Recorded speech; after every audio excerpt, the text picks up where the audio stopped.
R Balakrishna Pillai എഴുതി തയ്യാറാക്കിയ വിൽപത്രത്തിൽ മകനായ മന്ത്രി കെ.ബി. ഗണേഷ് കുമാർ ക്രമക്കേട് നടത്തിയെന്ന ആക്ഷേപം തെറ്റെന്ന് ഫോറൻസിക്. വിൽപത്രത്തിലെ ഒപ്പ് ബാലകൃഷ്ണപിള്ളയുടേതാണെന്ന് തെളിഞ്ഞു.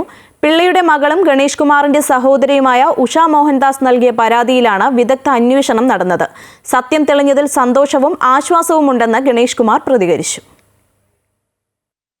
ബാലകൃഷ്ണപിള്ളയുടെ വ്യാജ ഒപ്പിട്ട് ഗണേഷ് കുമാർ വിൽപത്രത്തിൽ തിരുമറി നടത്തിയെന്നായിരുന്നു പിള്ളയുടെ മൂത്ത മകളും ഗണേഷിന്റെ സഹോദരിയുമായ ഉഷ മോഹൻദാസ് കൊട്ടാരക്കര കോടതിയിൽ നൽകിയ കേസ്. ഇതിൽ സംസ്ഥാന പോലീസ് ഫോറൻസിക് വിഭാഗം നടത്തിയ ശാസ്ത്രീയ പരിശോധനയിലാണ് വിൽപത്രത്തിലെ ഒപ്പ് ബാലകൃഷ്ണപിള്ള തന്നെ രേഖപ്പെടുത്തിയതാണെന്ന് തെളിഞ്ഞിരിക്കുന്നത്. ഗണേഷ് കുമാറിന് മന്ത്രി പദവി കപ്പിനും ചുണ്ടിനുമിടയിൽ മുമ്പ് നഷ്ടമാകാൻ കാരണമായതും ഈ കേസായിരുന്നു. ഒടുവിൽ ശാസ്ത്രീയ പരിശോധനാ ഫലം അനുകൂലമായതിന്റെ ആശ്വാസത്തിലാണ് ഗണേഷ് കുമാർ.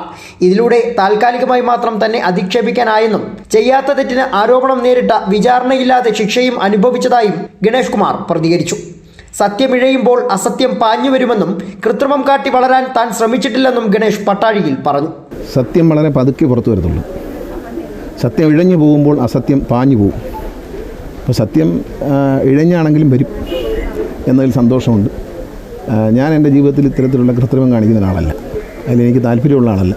അതുകൊണ്ടൊന്നും നേടാൻ പറ്റുമെന്ന് വിശ്വസിക്കുന്ന ആളുമല്ല. ഞാൻ കൃത്രിമം കാണിച്ച് വളർന്നു വന്ന ആളല്ല. സിനിമയിലായാലും ശരി, രാഷ്ട്രീയത്തിലായാലും ഞാൻ ഇന്നുവരെ ജീവിച്ച എല്ലാ വഴികളിലും കൃത്രിമം കാണിച്ചിട്ട് ഒരടി പോലും മുന്നോട്ട് പോയിട്ടില്ല. ശ്രമിച്ചിട്ടുമില്ല. എനിക്കങ്ങനെ താല്പര്യമില്ല. മാധ്യമങ്ങളെ പോലും തെറ്റിദ്ധരിപ്പിച്ചു. എന്നാൽ കോടതിയിൽ നിന്ന് നീതി ലഭിക്കുമെന്ന പ്രതീക്ഷയുണ്ടായിരുന്നു. അന്ന് മന്ത്രിസ്ഥാനം നഷ്ടമായതിൽ വിഷമമില്ലെന്നും ആ സമയം പാർട്ടിയെ ശക്തിപ്പെടുത്താൻ ചിലവഴിച്ചെന്നും ഗണേഷ് പ്രതികരിച്ചു. ഞാനൊരു ദൈവവിശ്വാസിയാണ്. എനിക്ക് കിട്ടേണ്ട സമയത്ത് നല്ലതും ചീത്തയും കിട്ടേണ്ട പോലെ കിട്ടിയിട്ടുള്ളതാണ്. നന്മ തന്നതും ദൈവം, തിന്മകൾ സംഭവിച്ചതും അതിനാൽ എല്ലാം നല്ലതിന് വേണ്ടിയെന്ന് വിശ്വസിക്കുന്ന ആളാണ് ഞാൻ. അമൃത ന്യൂസ്, കൊല്ലം.